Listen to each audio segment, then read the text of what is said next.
You think you are looking at a painting. But what if the painting is looking at you? This is Las Meninas, painted in 1656 by Diego Velázquez. And this is not just a portrait. It is a carefully engineered illusion. A visual puzzle designed to confuse, challenge, and involve the viewer. At first glance, the scene appears simple. A young princess stands at the center of a room. Her attendants surround her. A painter works quietly on the left side of the canvas. It looks like a frozen moment inside the Spanish royal court. Calm, formal, controlled, but the longer you look, the less stable the scene becomes. Something feels wrong. No one is truly posing. No one seems aware of being painted. And no one agrees on where to look. And strangely, you feel present. That feeling is intentional. The girl at the center is Infanta Margarita Teresa, the daughter of King Philip IV of Spain. She is dressed in light, her face illuminated, clearly placed where our eyes naturally land. Traditionally, this would make her the subject, the reason for the painting. But Velázquez does something unusual. He gives her attention, but not control. Now look to the left side of the painting. You see Diego Velázquez himself. Standing tall, holding a brush, facing outward, not hiding in the background. Not appearing as a small signature or reflection, but fully present, and more importantly, he is looking directly at us. In the 17th century, this was radical. Painters were craftsmen, servants to power. They were not meant to stand beside royalty as equals. Yet Velázquez places himself inside the royal space. Confident, calm, unapologetic. He does not bow. He does not look away. He watches. At this moment, the painting already breaks tradition. But the true disruption lies deeper. Look again, this time at the back wall. There, hanging quietly, is a mirror.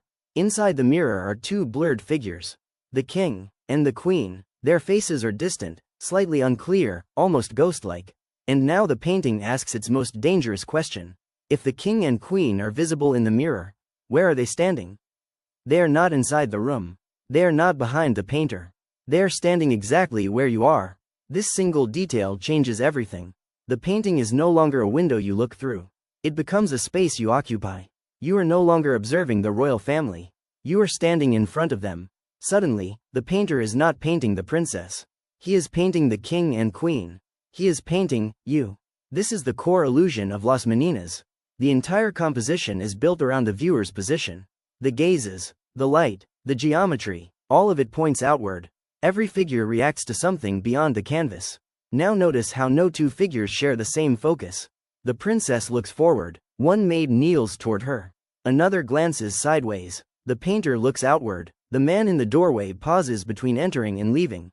The scene feels alive, unstable, mid-action. This is not a posed portrait.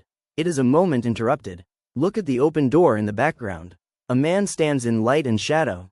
We don't know if he is arriving or leaving. That ambiguity matters. It introduces time into the painting. Movement, change. This moment is temporary. In the next second, the figures will shift. The painter will move. The princess will blink. And yet, the scene is frozen forever. Velázquez controls not only space, but time. Even the light obeys him. Notice how it falls, how it highlights the princess, then fades into shadow. How it draws your eye across the room. Light becomes a guide, a silent director. And now comes the final realization. The true center of the painting is not the princess. Not the king, not even the painter. It is a position, the position of the viewer.